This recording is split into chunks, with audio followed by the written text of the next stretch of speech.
Ayun mga kanudoy, tayo mag-ikuan ngayon, mag-ani ng palay. So ikarga na natin yung ating area. Yan.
Hindi pa.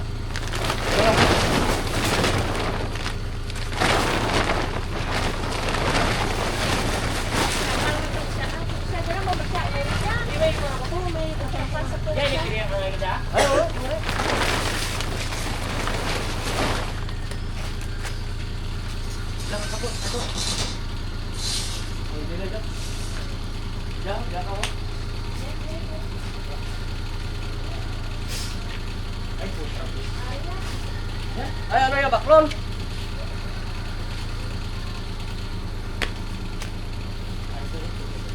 White.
Ayun mga kaludoy, deliver muna natin doon. Hatid natin sa taniman yung palay para gamitin mamaya. Ayan. Ayan mga kaludoy, ayan na yung ating tracer doon sa kabila. So tayo ngayon mauna muna tayo doon sa palayan. Yung sama natin yung bodyguard natin, yung mga makulit. Ayan. Si Lucas at saka si Mateo. Malaki na si Mateo, hindi na iyakin yan mga kaludoy. Pero kung si Mateo, tuso yan. Loko-loko yan. Pag ayaw niya yan, naka-smile lang sa'yo yan, ayaw yan sumama. Ayan sila dalawa oh. Pag yung dala natin mga kaludoy ay multicab, ayaw niya. Gusto nila yung tricycle lang para sakay silang dalawa. Ang multicab, ayaw nila yan masakay.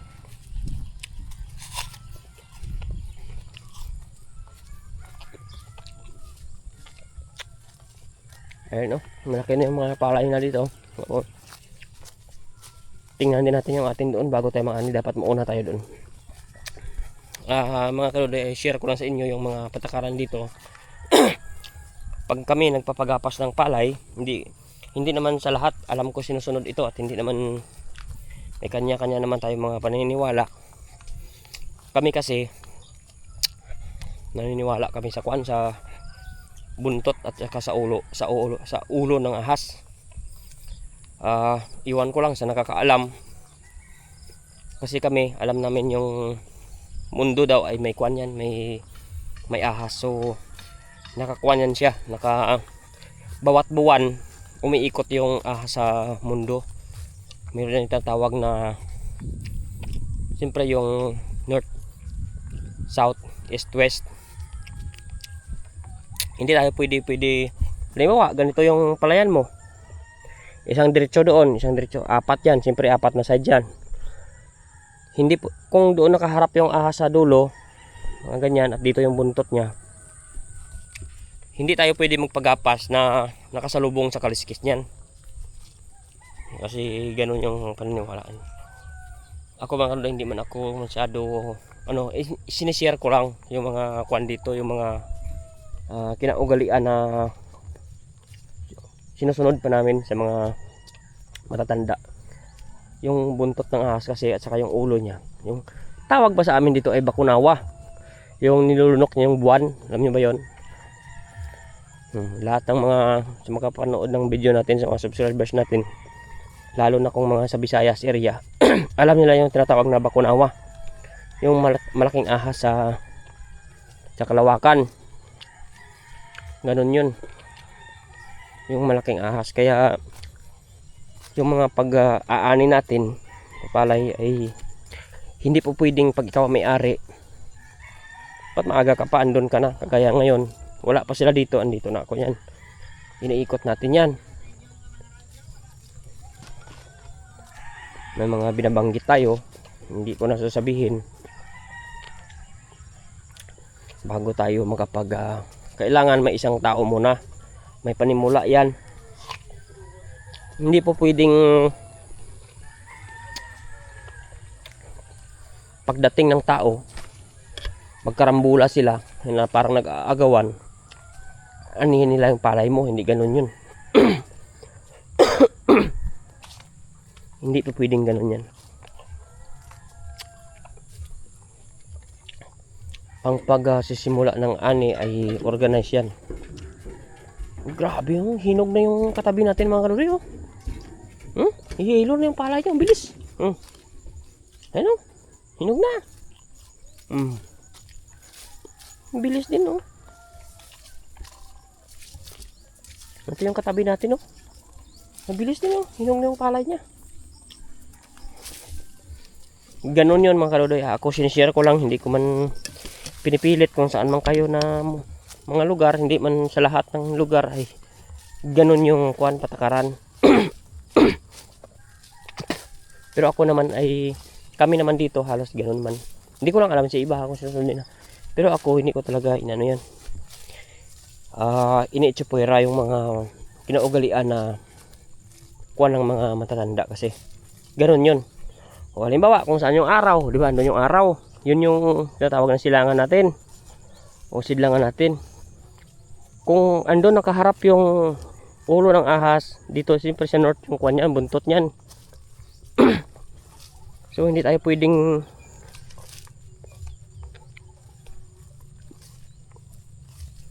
magapas ngayon yan na sa lubong sa kwan niya, kung saan siya nakaharap. Kasi umiikot yan siya bawat buwan. Yung tinatawag na bakunawa, yung malaking ahas sa Kalawakan. Hindi natin pwedeng salubungin yung kaliskis niyan kasi may kasabihan mababa yung ani mo pag mahirap yung daloy ng grasya ba talaga. So ganun yun. Pero may siyempre bago pa man ako magpasimula, iniikot ko ito. Ikutin ko itong mga palayan ito. Ako may mga binabanggit, hindi ko masasabihin para sa ating kwan. So ayan na, mga karadoy, hinog na yung palay natin. So ayan na yung palay natin. Sakto na, hinog na ito talaga. Tama na yan, pero medyo may ipa. Medyo may ipa. Ayan mga karadoy, babay na muna. Ako ay mag-ikot-ikot, no?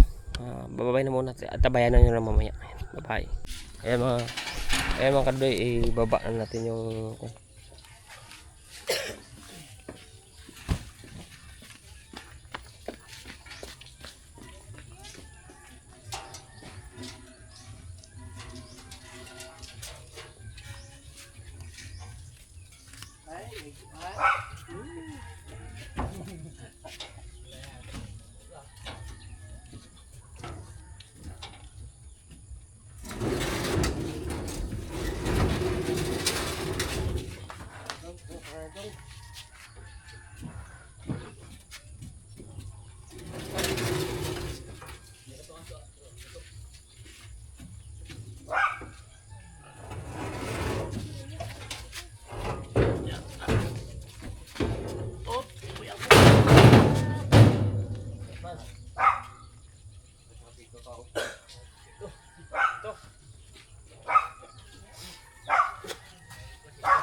dalam dulu, imam mama mo ay pangulat mo ka pa na ko sino mo pa din.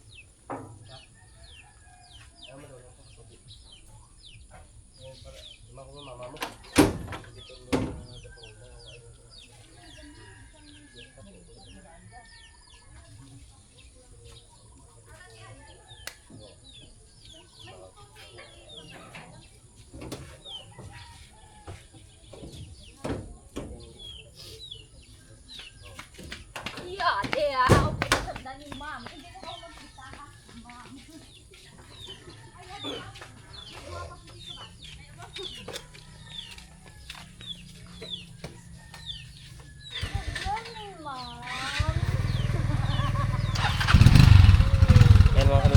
ibaba na natin yung kwan, yung ating treasure kasi ani tayo dun sa kabila, no. So medyo hindi maganda yung panahon ngayon, medyo may kaunting kwan, pero sana pagbigyan tayo ngayon isang araw, hindi masyado mag-ikot, hindi masyado mag-ulan. Ayun. Kahit ganyan lang, sana ay hindi uulan ng todo para makakon tayo. So abangan na natin ang mga sunod na kaganapan natin. Ayan mga kaludoy, andyan na yung ating mga tao. May dala na nila yung ating kwan, makinarya, trapal, pero medyo kwan, sana ay uminit mamaya. Yan, dala-dala na nila. So sana marami sila ngayon, pero ngayon 5 pa lang yung nakikita natin. Iwan ko kung may mga kasunod pa yan, pero ngayon 5 pa lang. Sana ay dumami man lang sila kahit 10. Hindi nila maubos ng mga kaludoy pag 5 lang sila. Ayan, tingnan natin yung magagawa nila mamaya. Ayan. Nakikita natin 5 pa lang. Pero sana ay may mga kwan pa. May mga kasama pa para kahit mga 8 o 10 sila. Makuha nila ito ng kwan. Matapos nila kaagad. So antabayan na nyo lang yung mga ganap-ganap natin mamaya. Gawa ng iilan ng manto sila. Ayan, bye. Ayan mga kaludoy, panimula na tayo ng trabaho. So may nauuna tayong pinapagapas ng isang tao para yung iba nakaantay doon bago yan sila mag-umpisa mamaya dapat makapunta muna doon sa dulo yung isang tao natin hanggang doon sa dulo. Yan. Mag-aantay pa yan. Yung tinatawag natin dito na may pabungad tayo sa trabaho, hindi pwedeng pagdating kanya-kanya o kuan yan. Lahat yan dapat organize yung pagtatrabaho natin. So may mga paraan tayo kung paano natin maubos yan hanggang sa dulo. Yung iba doon nag-aantay pa yan. So pag natapos natin doon, saka yan sila mag-tulong-tulong mamaya. So abangan na lang natin at babalik tayo mamaya doon sa ating mga kailangan. Dapat i-kuan tayo doon. Antabayan nyo lang yung mga kaganapan mamaya kung makailang sako ba tayo o ano. So dami na ngayon. Pila sila? Isa, dua. Karamig. Ay. Tapos na natin. Padung ka lang. Isa, duha, tatlo, apat, lima, anong, pito, walo, 10.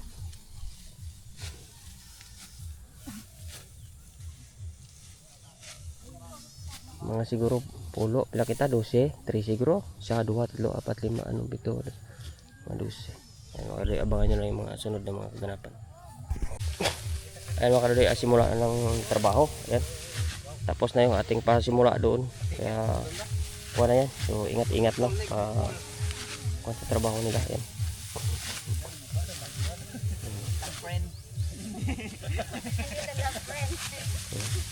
Ilan na? Isa, dua, tatlo, apat, lima, anong, pito, walo, 10, 11, 12.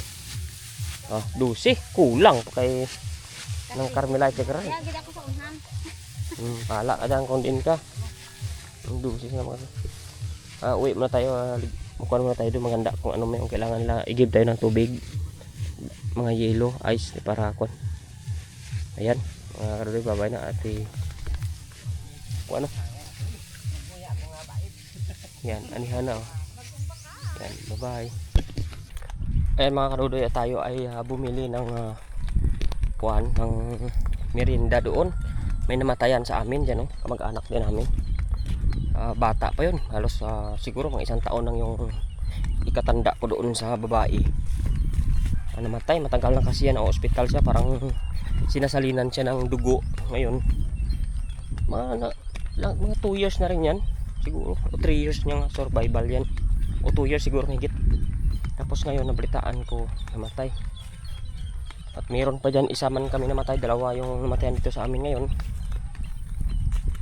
Bali tiyuhin ng nanay ko sa 2nd degree cousin. 2 yung namatayan ngayon sa amin. So ako hindi man ako makatulong, gawa ng gumagawa sila doon ng tulda. Hindi ako makatulong kasi siyempre papaani ako ngayon. Kailangan din ako dito tingin sa ating mga ginagawa kung ano. So bumili na lang ako ng merienda doon. Bumili ako sa bayan ng pang merienda ng mga gumagawa kahit hindi tayo nakatulong. At least kahit pa paano may ambag tayo. Kasi mahirap naman yung ganung mga bagay. Actually mga kaluloy, mga ganyan kasi mahirap talaga. Pero siyempre wala tayong choice sa buhay. Ganun talaga. Life is too short lang minsan talaga. Pag hindi ka talaga pinalad, natatagal sa mundo, ay wala talaga. So blessed pa rin tayo na kahit minsan maraming pagsubok, maraming ano. Pero hanggat lumalaban tayo ng patas, okay lang ang buhay-buhay. Pero ngayon, papaani tayo mga kaludoy, grabe may bagyo pala. So tingnan nyo naman yan, makulimlim masyado, ambon. Kahapon talaga yung aking schedule. Ang problema, hindi naman nila natapos doon yung nakaraan yung ginagapas nila doon na inaani nila na palay. So umabot ka hanggang kahapon. Kaya hindi sila dito nakapag-ani sa akin kahapon. Pero kahapon, napakaganda ng panahon. Timing talaga yung choice ko na date sana. Kasi mainit kahapon Maganda talaga. Problema, wala natingga sila doon sa kabila. Hindi doon sila. Ngayon sila pumunta dito sa akin. Huwebes na. Dapat Miyerkules yung schedule ko, talagang makuan talaga kahapon, matawag doon. Mainit. Magandang panahon kahapon. So ngayon talaga medyo hindi talaga tayo pinagbigyan ng panahon. May bagyo kasi. Tingnan mo yan. May gawa na may bagyo. Ayan nagme-merienda yung ating mga tauhan ngayon doon. Nagme-merienda sila. Pero tingnan mo naman Yung panahon medyo, pero pag na ganito lang sana, wag lang sana talaga o magbuhos. O tingnan mo, nalakas pa talaga mga kadudoy. Ay, ito talaga yung kalaban natin na ulan. Hindi magandang pangitain to pag ano. Sana pagbigyan mo ako kahit ngayon lang sana. Kahapon yung date ko talaga na kuan eh. Maganda yung date ko kahapon eh. Talagang tamang-tama yung choice ko na date. Kasi mainit kahapon buong araw. Ngayon talaga hindi na uminit, umulan na. Naambon. Pero sana kahit ganito lang, wag lang talaga sanang lumakas kasi madudubli tayo ng gastos niyan. Siyempre nagpapakain tayo eh. So another na naman bukas. Hirap. Pero sana pagbigyan tayo kahit makulimlim lang. Wag lang talaga bumuhos ng sobra-sobra. Yung bilis nila. Naubos na nila yung isang kwan dito, malaking kwan. Kasi marami sila 12. So saglit lang sa kanila ito.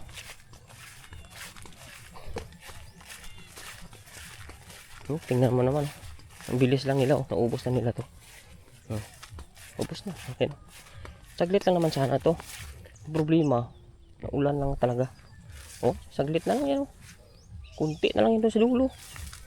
Saglit na lang tapusin yan. Ay nako. Sana pagbigyan tayo na umano man lang kahit kunti sana. Hindi man lang masyadong umulan para kapag tracer tayo, makapag blower din tayo. Ay okay na yan. Basta ganito. Yan, papahinga sila ng merienda. Ewan ko kung kasya yung merienda na. Yan mga kadudoy, grabe yung ano. Tapos na nila yan. Saglit na lang nila yun doon sa kabila. Pagkaunti na lang yan doon. Anong oras pa lang siguro makukuha naman nila ito. Huwag lang talaga bumuhas ng sobra-sobra. Sakto lang man ito. Saglit lang nila to. Hakutin na nila yung tracer natin mamaya at saka kuhan doon. Yan, ani-ani na tayo. So, sa kabila natin doon nagbubunga naman na. So sana ay tuloy-tuloy na yung ating kuhan. Pero mag-cropping ako dito mga kadudoy. Taniman ko agad kay ito. Third crop. Magkaroon ako ng third crop dito. Bahala na kung ayun na ng panahon pero mag third crop ako. Ito isprehan ko na ito. Bukas mag-spray ako dito ng kuhan para sa mamatay ng damo. Para makapag third crop ako. Kasi may tubig naman dyan. Kuhanan ko lang dyan. Pa-sip-sip lang ako ng pump dyan. Bili na lang ako ng pump ko siguro. Siguro na nasa 10,000 na naman yun. Pero at least meron tayo sariling gamit para hindi tayo mahirapan kung ano man yung kailangan natin sa pagpapalay. Meron tayong gamit.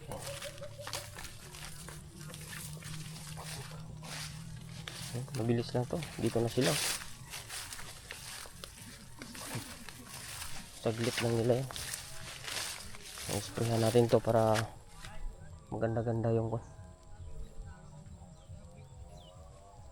medyo maipa tong pala natin mga kadudoy. Gawa ng ulan init panahon.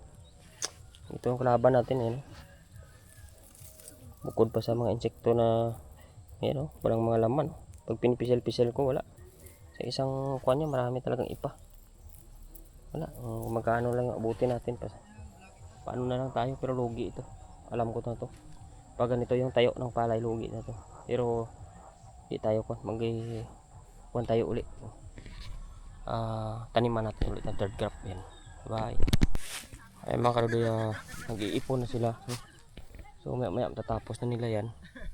Yan sila So antayin na lang natin na maka-sit up. Yan, ubos na nila. Buti walang tubig masyado. Tubig masyado yung palayan natin. Inom muna tayo. Ayan mga kadudoy. Antayin na lang natin maka-ready tayo ng tracer mamaya. Ayan mga kadudoy, hinahanda na nila yung ating makinaryas. Yung tracer natin. So mga binamano na yan ngayon. So try na tayo ng ating unang gamit ang tracer natin.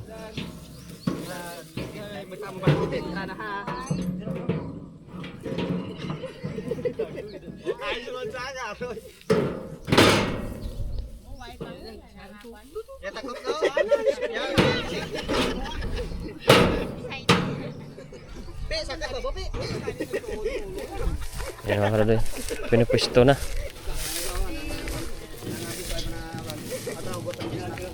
Dito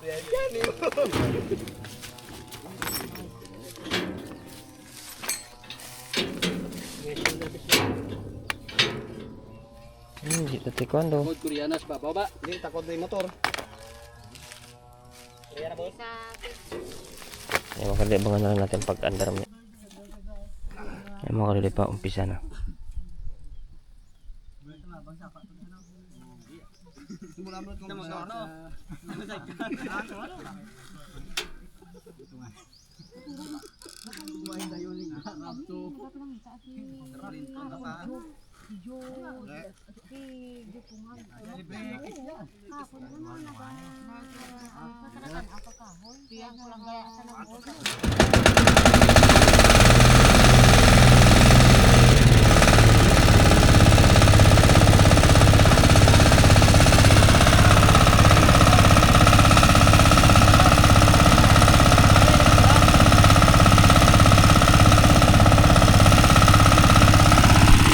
Na-start na sila. Trial na natin yung bago nating tracer.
Mga kadudoy, try natin yung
So wow.